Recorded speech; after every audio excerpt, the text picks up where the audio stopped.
6 жасқа толған балаларға арналған фильм.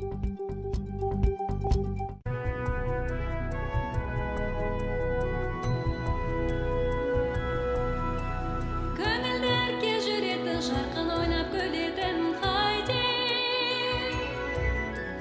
Мекен әлбі жотасы, мақтанышы атасы Хайди.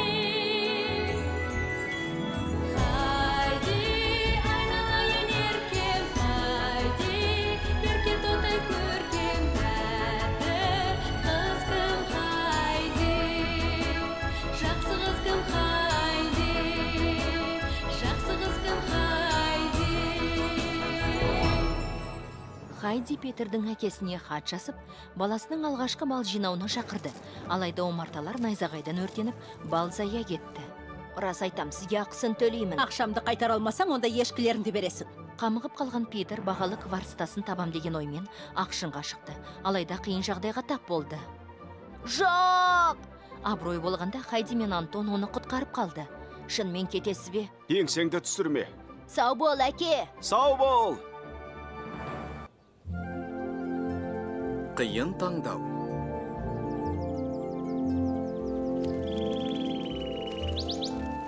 Питер, жер бетінде сенің ірімшігіңнен дәмді ірімшік жоқ. Біздің ірімшік дегін келді ме? Тағы бар ма? Кетуім керек. Мен Тревер мырза мен атам шақырып жатыр, біраздан соң келемін. Жарайды. Кездескенше, Хайди! Сіздерді бүгін мұнда шақырған себебім, сіздерге айтар маңызды жаңалығым бар. Иә, келер ханым. Тревер мырза, тапсырысыңызда келдім. Иә, ұмытып кетіппін ғой. Өшіргіштер жоқ екен, есесіне қаламнан көбірек әкелдім. Көп рахмет, келер ханым. Жаңа айтқанымдай, сіздерді мұнда шақырған себебім... Рахмет, келер ханым. Сол мен айтайын дегенім мұнау. Мен Хайдидің жеке құжаттарын академияға жөнелтсем деймін. Цюрихте оқу грантына ие болу үшін. Цюрихте? Мен қарсымын. Кешіріңіз. Бұл неге оқуға грант алу керек екен? Менің Терезам ше.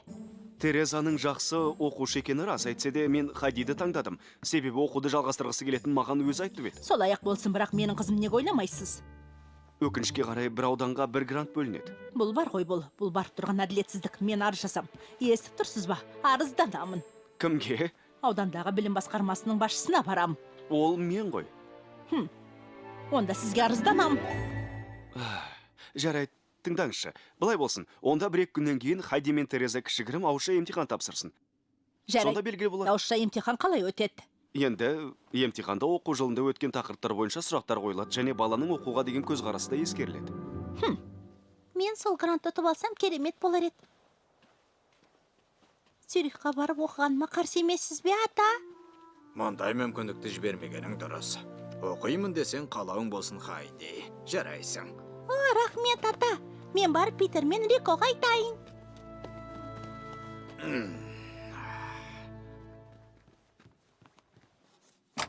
Тереза, енді сурет салмайсың. Бұдан бұлай қиялдауды доғарып, іске кірісу керек. Әулетіміздің атына кір келтіруге болмайды. Немене? Питер, Рико, менің керемет жаңалығым бар. Ол не? Мен емтихан тапсырсам, емтиханнан өтсем, Цюрихқа оқуға барамын. Фантастико, Хайди! Ал Цюрих қай жақта? Солтүстікте, үлкен көл жақта. Біздің таулардан алыста бөтен қалада қалай жүрер екенсің? Жабырқайсың ғой. Мен көп нәрсе үйренем, жабырқамаймын. Демалысқа шыққанда келіп тұрамын ғой.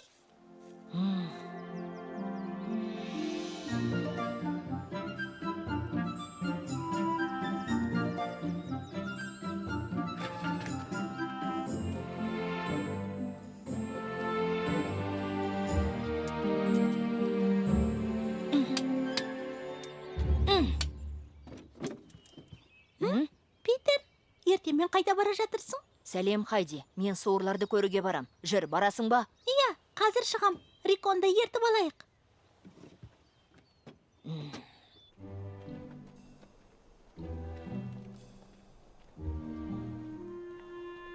Ерте тұрып қайда бара жатырмыз? Ұйқым қанбай қалды. Тыныш, мына жаққа қарай жүрейік.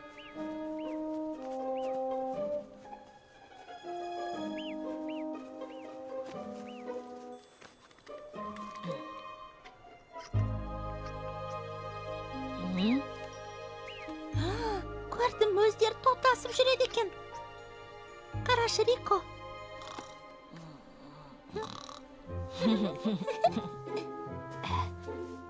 Рико. Рико. Не болды? Сорларға қараш. Ештеңе көріп тұрғам жоқ. Әрине көрмейсің, сонша шулағаның не? Суырлар қашып кетті. Жарыса қайтет. Анау тасқа дейін жүгіреміз. Я, үшке дейін санайық. 1, 2. Қазір қуып жетем. Біздің жақтың табиғаты расымен де сұлу, я. Шөміздің енді асыр салы бірге ойнай алмайтынымызды ойласам, бір түрлі жабырқайым.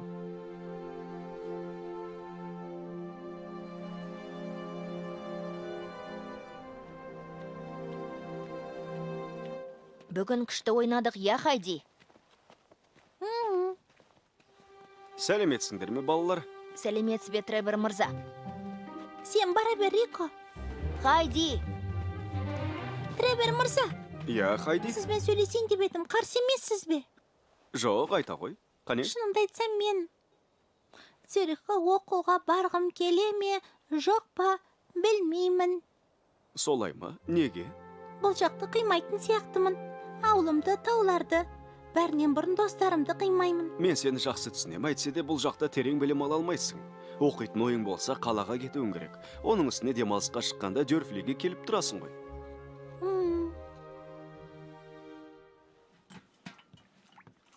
Тамақ дайын.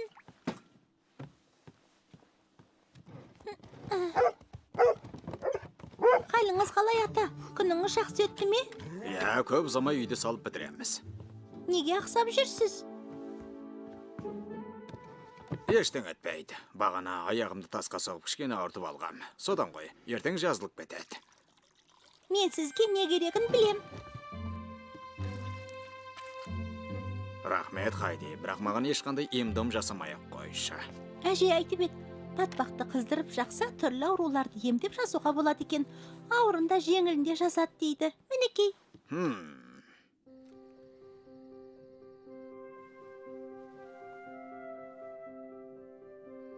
Кішкентай Жұлдыз, мен қалаға оқуға кетсем, атама кім қарасады?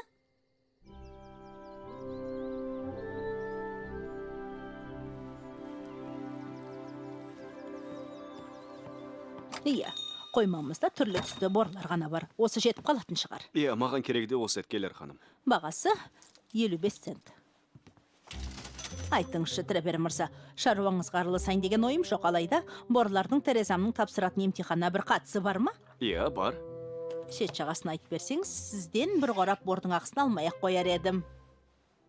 Сау болыңыз, келер, ханым.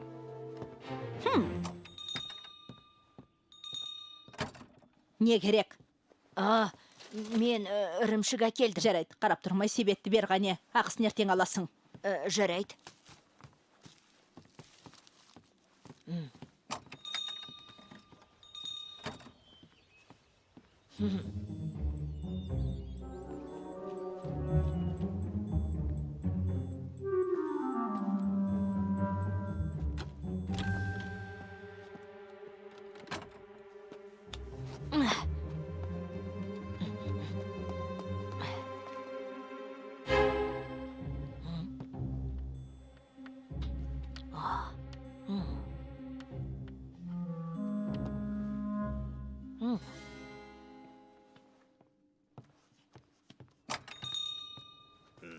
Терезамен сөйлесем деп едім, рұқсат па?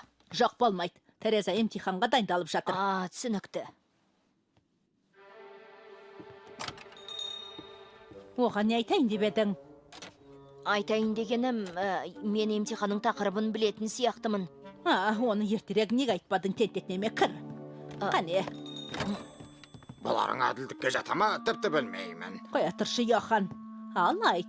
Тревор мырза Хайди мен Терезадан Швейцарияның аудандары жайлы сұрамақшы. Шын айтасың ба? Иә, шын сөзім. Мен өзің сатқан түрлі түсті борлармен ағайдың тақтаға картаны салып тұрғанын көрдім. Бұл құпияны не үшін айтып тұрсың, Хайди жақын досың емес пе? Мәселе сонда. Мен білем, ол бұл жақтан кетсе бөтен жерде жабырқайды. Иә, сол үшін. Жарайды, саған сендім. Меніңше Хайди қалаға оқуға кетсе, ол емес, мына сен жабырқайтын сияқтысың. Тереза, математиканы қоя тұр. Одан да Швейцарияның аудандарын жатта. Қане? Жарайды, апа.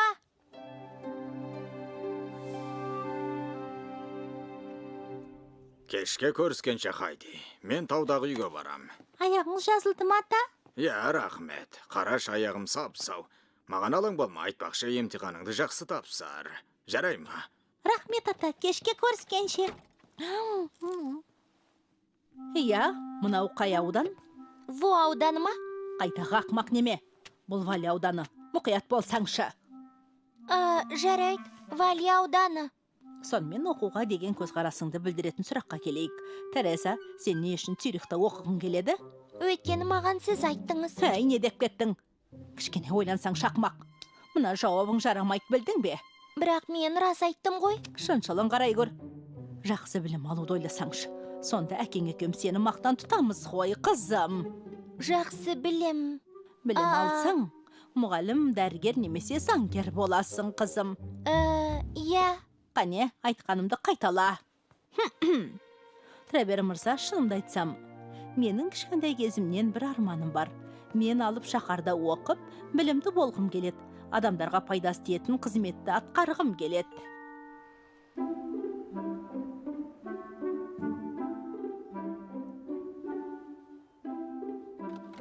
Сәлеметсіңдер ме, қыздар? Сәлеметсіз бе, Келер ханым? Кім бірінші жауап Біз береді? жауап береміз.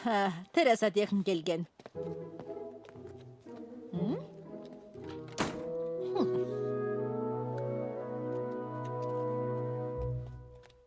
Во ауданы, Вали ауданы, Гризонс ауданы. Өте жақсы, Тереза. Айтшы, не үшін Цюрихта оқығың келеді? Требер мырза, шынымды айтса, менің кішкентай кезімнен бір арманым бар. Мен алып шаһарда оқып білімді болғым келеді. Адамдарға пайдасы тиетін қызметті атқарғым келеді. Өте жақсы, Тереза. Талабың зор екен. Жарайсың. Фрибург ауданы, Женева ауданы, Берн ауданы. Жарайсың, Хайди. Енді айта қойшы, не үшін Цюрихта оқығың келеді? Бұл сұраққа жауап беруге кішкене қиналып тұрмын. Бұл жақтан кеткім келеме жоқ, бәлі білмеймін. Апа, мұныңыз не?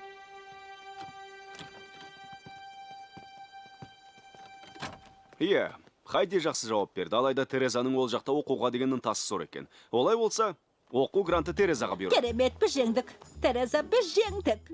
Жарайсың, Тереза, сен үшін қуанып тұрмын. Жақсы. Тереза емтиханға кіру үшін дереу жеделхат жолдайын. Жақсы ма? Емтихан? Тапсыра ма? Иә, Цюрихтағы мектепте оқу үшін қабылдау емтиханын тапсыру тиіс.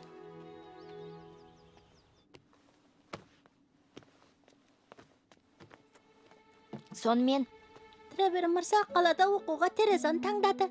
Аллақай, ренжіме, Хайди, бірақ біздің қасымызда қалатыныңа қатты қуанып тұрмын. Бәрінен бұрын сол жылауық Терезадан құтыламыз. Алаң болма, Хайди, бір күні сағанда мүмкіндік туады деп сенемін. Тереза бізге жақтырмай қараса да, ол Цюрихтағы мектепте білім алуға лайық.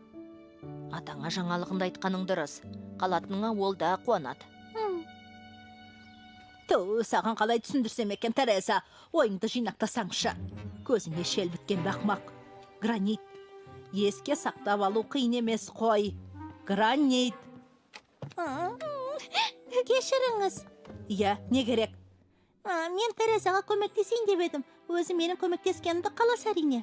Сен де қайдағын айтады екенсің. Емтиханда жауап бере алмай сүрінгенмен қоймай, керемет жауап берген қызыма көмектесейін дегеніңе жол болсын. Көмектессін, шапа, өтінемін. Қоймадағы тауарды реттеуім керек. Бірақ мен қайтып келгенде бәрін жат қайтатын бол. Нені қайталап отырсың? Геология. Бірақ тастардың күрделі атауларын есте сақтау қиын екен. Мен саған көмектесейін. Келлер ханым, біз тау жаққа барып тастарды зерттеп келейік деп едік. Оның не қажеті бар? Әрине, барыңдар, қыздар.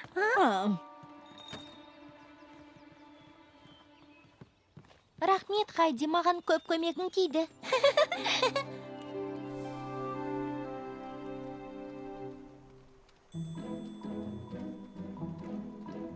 Суға тас лақтырамыз ба? Я, лақтырайық. Қара, мынау гранит. Лақтырғанда атын айғайлап айтсаң да болады. Гранит! Гипс. Гипс. Тақта тас.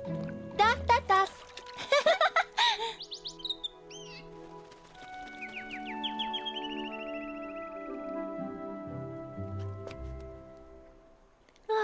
Шынымды айтсам, үлкен қалаға оқуға барғым келмейді. Рас айтасың ба? Мен сені сол жақта оқуды армандайды екен деп ойласам. Жоға, Требер мырзаға емтихан тапсыруға мені апам көндірді. Я айтсе де сен менен гөрі жақсы жауап бердің, Тереза. Ал сен жан жағыңдағы адамдарға көмектескенді жақсы көресің. Сен жақсы мұғалім болар едің. Рас айтасың ба? Әрине, Хайди. Көрдің бе? Мен сенің арқаңда геологиядан тастардың атауын жаттап алдым. Оның рас, мен адамдарға көмектескен жақсы көрем, бірақ ағай сен таңдады ғой. Саған бірдеңе айтайын ба? Ол не? Питер Требер мырзаны аңдып, емтиханда Швейцария аудандары жайлы сұрақ келетін маған айтып берді. Мен орынды саған берейін деп шештім. Ал апаң не дейді? Белгілі ғой.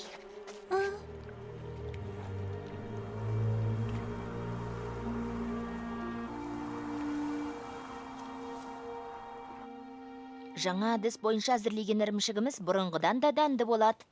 Мен де солай ойлаймын. Сонымен атаң айттың ба? Жоқ, Тереза өз орын маған бермекші. Немене? Бірақ ол емтиханды жақсы жауап берді ғой. Я сенің арқаңда. Терезаға көмектескен себебім, мен сенің кететініңе қатты қамықтым. Питер, мұның жарамапты. Адамдардың сыртынан шешім қабылдай алмайсың.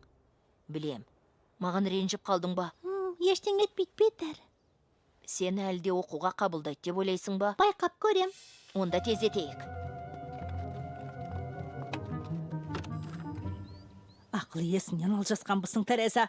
Требер мырза, сіз не дейсіз? Түсінбеймін. Аяқ асты неге айнып қалдың? Шындығында, оқу грантын мен емес Хайдидің алатын жөні бар. Солай ма? Ашып айтшы, Тереза. Біз көз бояушылыққа бардық. Мұны тыңдамаң сандырақтап тұр. Сонда қалай? Емтиханға дайындалам деп зорығып кеткен. Түк білмегендей болмаңыз, апа. Айтып тұрғанының рас екенін жақсы білесіз. Требер мырза, енді... Хайди, дергезінде келдің. Тереза өз орнын саған бермекші. Цюрихқа бармайтын болды. Сенің ол жақта оқың келе ме? Иә, мен шынымен оқығым келеді, сосын мұғалім болсам деймін.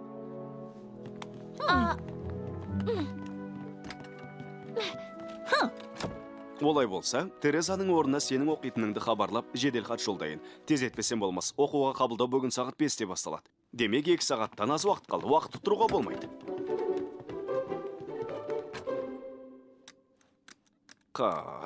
Әттеген ай істен шығып қапты. Телеграф сымы бір жерден үзілген болуы керек. Қазір. Сонда сым қай жерден үзілді екен? Сым әдетте темір жол жақта бекеттің қасында. Мейнфилдке баратын бағытта үзіле беретін. Оны жөнде алам деп ойлайсың ба?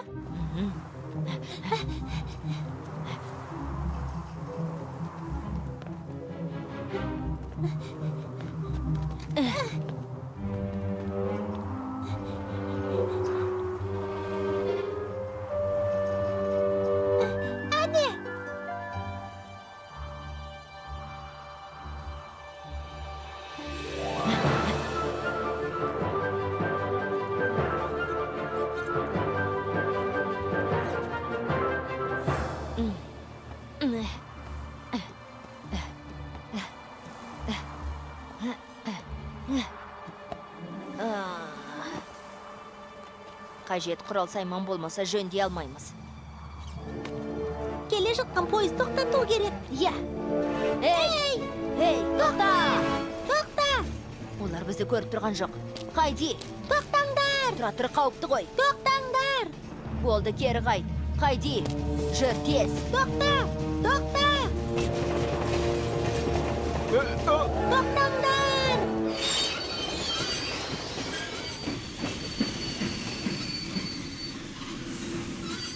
Эй, жолдың қақ ортасында не тұрсыңдар? Пойызды тоқтатқандарың не?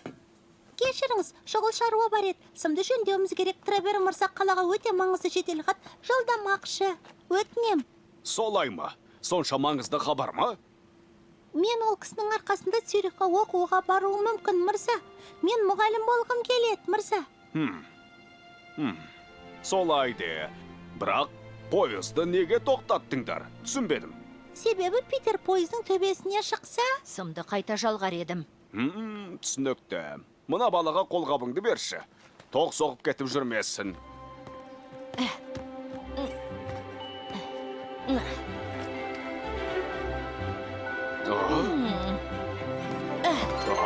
не болып қалды? өзі епті бала екен. Сен сенбесінді білмеймін.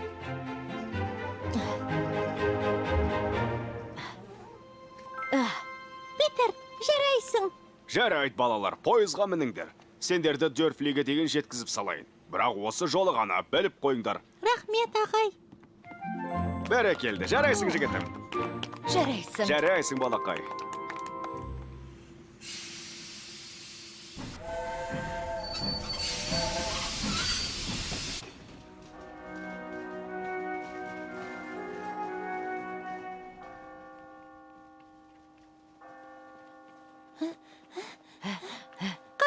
Кеш қалдық.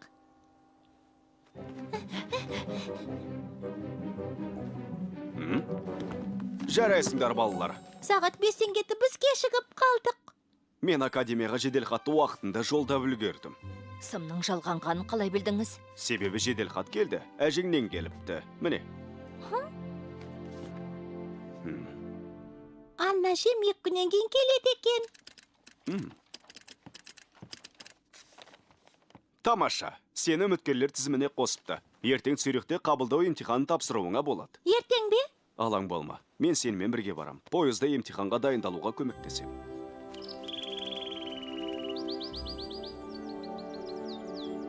Қазір әдем болады. Кішкене жоғары. Сәл оңға қарай, оңға. Міне, енді жөн. Хайди оқуға баруды ұйғарғаныңа сондай қуанып тұрмын. Күндердің күні жақсы көретін мамандығының иесі боласың. Мен де қуанып бірақ оқу грантын ала алмауым да мүмкін. боласың, емтиханды жақсы тапсырдың деп өзің айттың ғой. Иә, бірақ ресми қорытындысын күту керек. Сәлем, қош келдіңдер.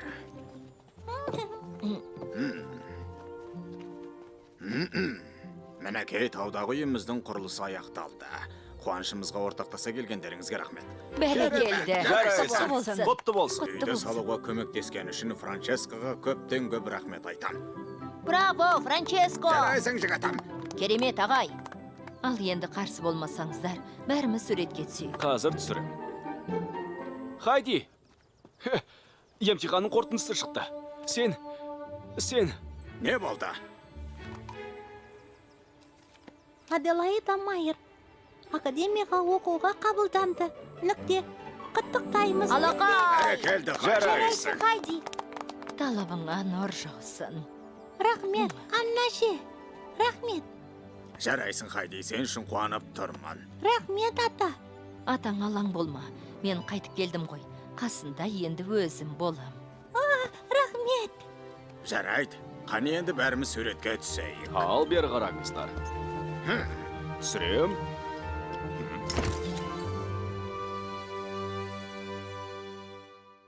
Фильм Қазақстан ұлттық телеарнасында аударылып дыбысталды. 2020 жыл.